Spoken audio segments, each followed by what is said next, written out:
Yo, what's good? Chat is that little cash, go boy, you already know what I ain't. I got the phone, no boy, man. That Tuski, Dada Dubsky, nigga. One of the G's, and only the G's, man. We back. Shout out my.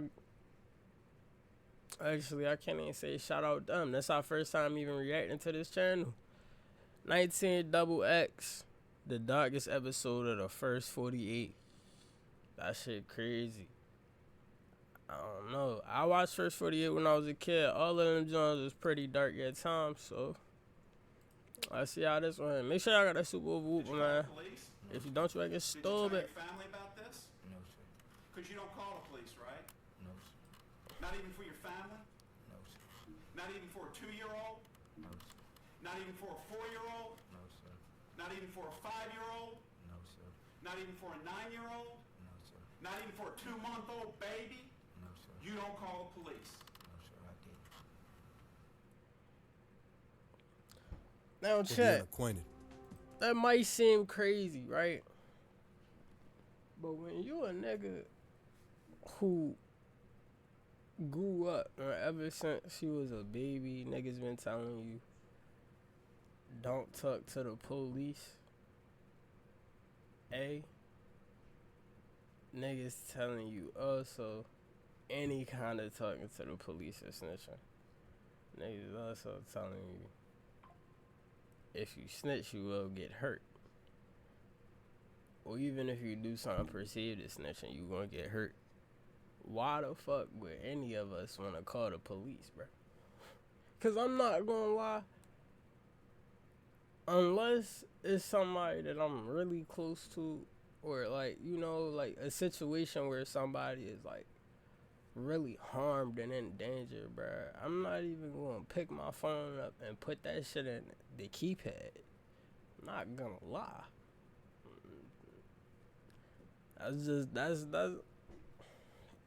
That's some product of your environment shit. That's just how we was raised, nigga. First 48 is a true crime series that follows homicide detectives during the crucial first 48 hours of a murder investigation.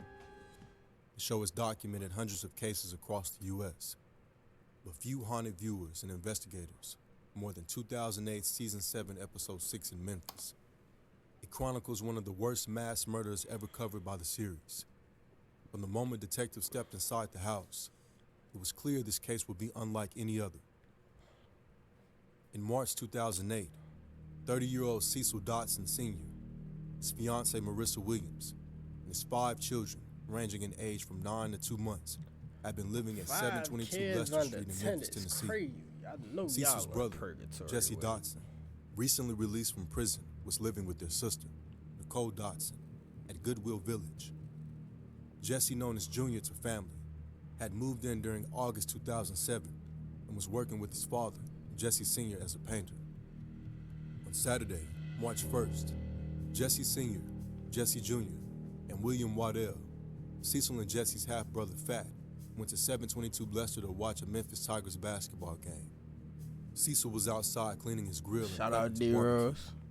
The TV couldn't pick up the broadcast. Fat went to cleaning his grill and prepped to watch a Memphis Tigers basketball game.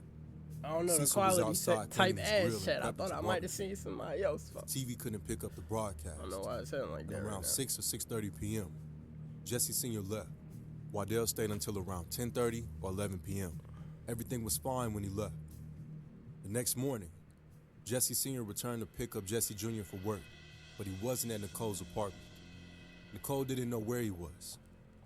Later that evening, Jesse Jr. called and claimed he'd argued with his girlfriend, Sheila Jones, who hid his phone.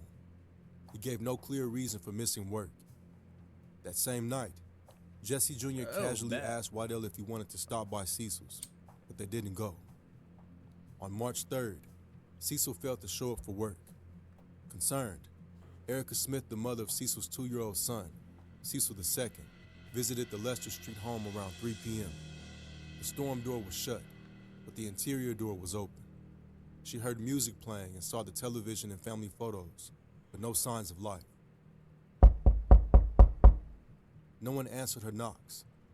Erica repeatedly called Waddell at work, expressing growing worry. Eventually, he told her to call the police. The moment officers stepped through the door, a metallic smell overwhelmed them. A A foot was visible just inside the entrance. Everything was bloodstained. Floors, walls, sofas, beds, even the ceiling. 4 adult bodies, Cecil, Marissa Williams, Hollis Seals, and Shendry Robertson, were sprawled across the small living room, all dead from multiple gunshots. Damn. No vital checks were needed. The blood was old, the body stiff. As Officer Davis and others cleared the home, they discovered horror upon horror. First the bloody knives and wooden boards all over the house. Then, in the bathroom, 9-year-old CJ lay motionless in a tub filled with congealed blood. A sawzall blade, an industrial cutting knife, was embedded in his skull. He was presumed dead by the state he was in, but his eyes twitched. He was alive. In bedroom 2, 4-year-old Samario was dead. Nearby, 2-year-old Cecil II and 5-year-old Cedric were also found, both in terrible shape. Cecil II was deceased, but Cedric miraculously was still alive. In another room, 2-month-old Sanaya was found in her crib, battered but breathing. None of the children would have survived without immediate surgery. EMTs and officers unanimously agreed that it was the worst thing they had ever seen. The killer had used multiple weapons, a 9mm and a .380 caliber gun, neither of which was recovered. Bullets were found lodged in sofa cushions, walls, and under furniture. A sealed Ziploc bag containing 16 shell cases was discovered beneath the jacket. God Clearly, damn, someone had tried to clean up, but the blood evidence painted a different story. The adults had been staged. Caesar was found kneeling, a massive bag of marijuana placed in his hand. An unused shotgun sat near him, but investigators found no blood on the clothes underneath it, indicating it was placed post-mortem. Cecil had been shot multiple times, some injuries inflicted after death. Shendry Robertson was posed to look assaulted. Her shirt was pulled up, pants down, and crack cocaine placed near her privates, but her bullet wounds indicated she was clothed when shot. The items found nearby suggested someone had emptied her purse. Marissa Williams' body was slumped unnaturally across Robertson's. Blood pooling contradicted their final positions. Even Hollis Seals' body showed signs of manipulation. His pants were pulled down, and a void in a nearby blood pool suggested he'd been moved. Each of the 5 children had been assaulted with wooden boards and kitchen knives, which were later found broken, the handles missing.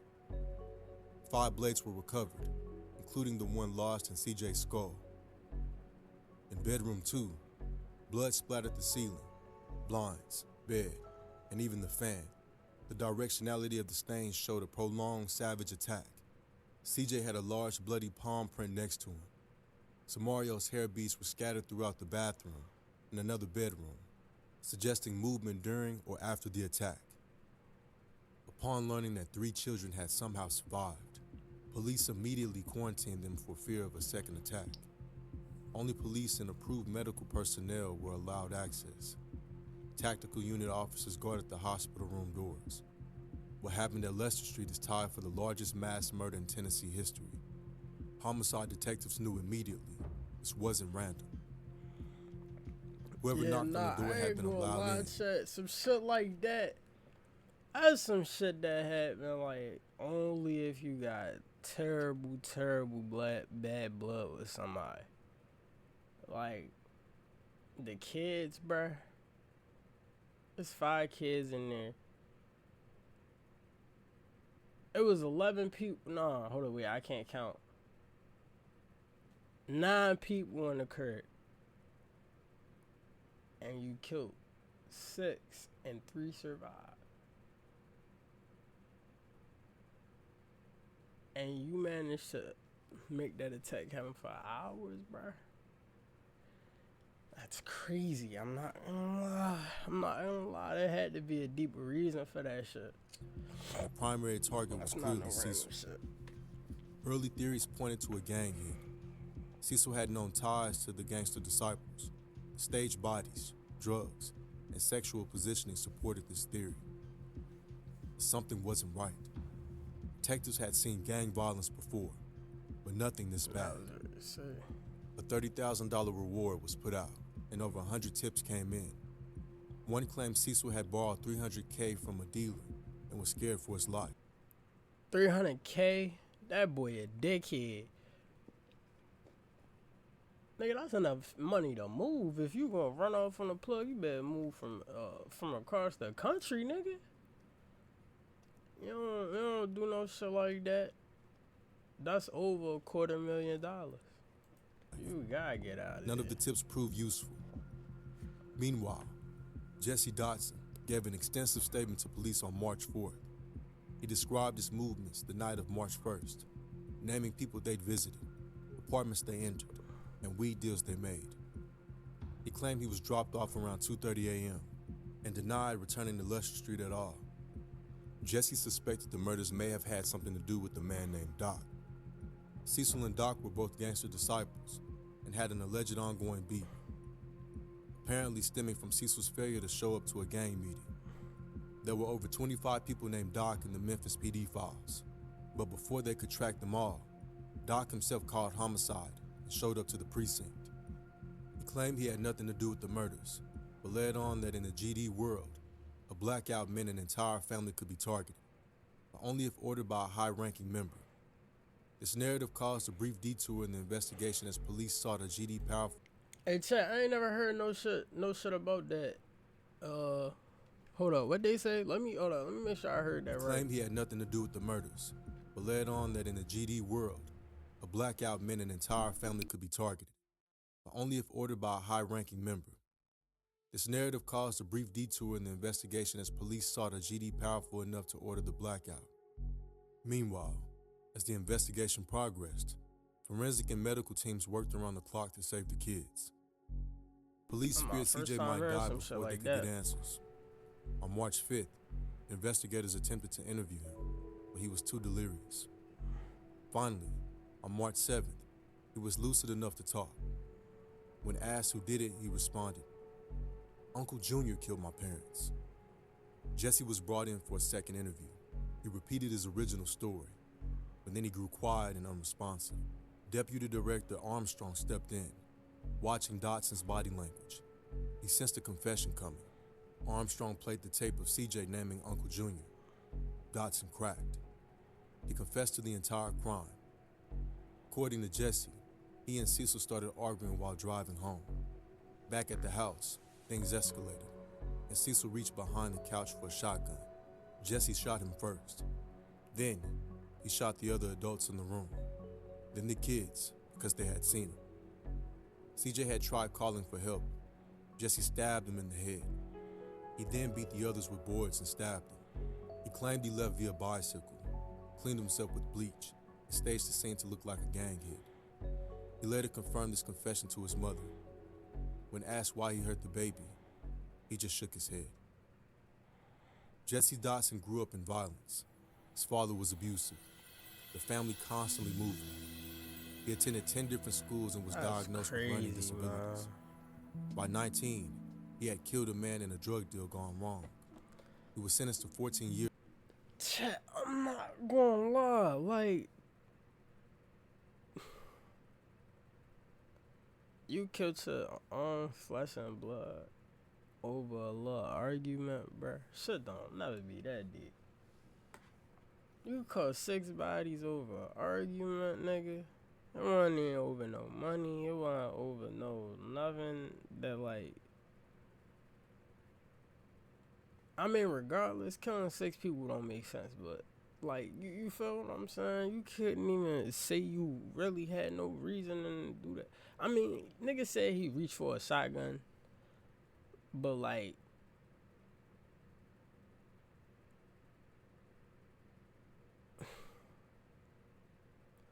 none of us was there.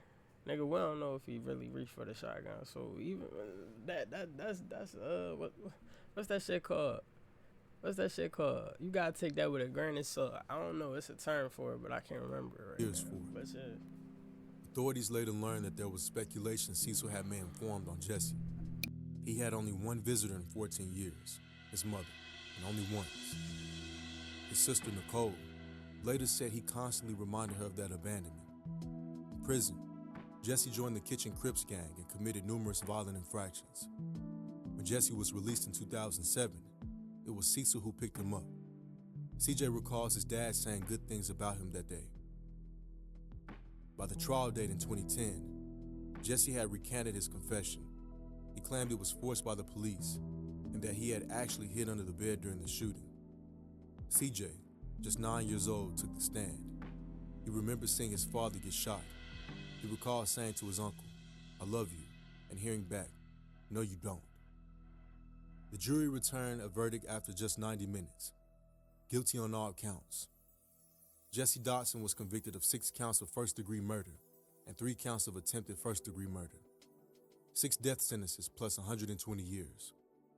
His execution was set for March 2nd, 2012, the 4-year anniversary of the murders, but complications with Tennessee's lethal injection protocols delayed it.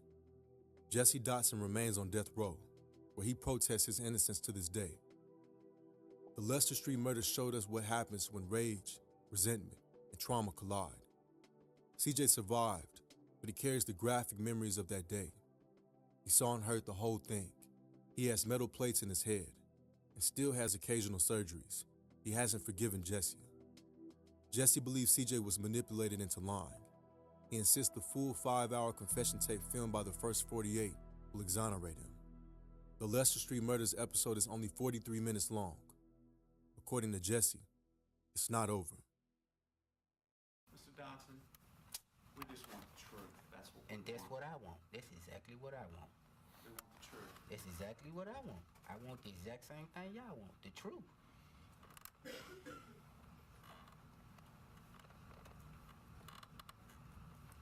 I've been sitting in jail 2.5 years.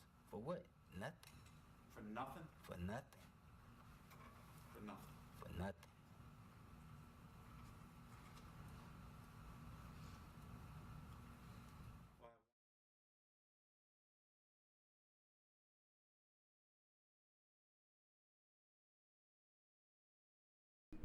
I ain't gonna lie to you, that was definitely a crazy one, man. That shit was sad as hell. That shit was like, damn. Like, damn. I ain't gonna lie. But that was the darkest episode of the first 48. That shit was very dark. I'm not gonna lie. Killing 6 of your own, well, 4 of your own family members, or 3 of your own family members, and then an additional 3 people. Yeah, you a crazy nigga. I'm not going to yap too much on this episode, chat. Condolences to all of those who lost their lives as well.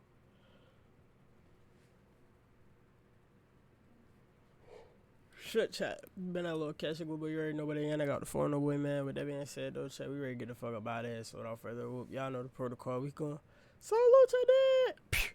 Stay blessed, stay pretty, and stay hydrated, man, chat. I'ma see y'all in the next one. Class dismissed.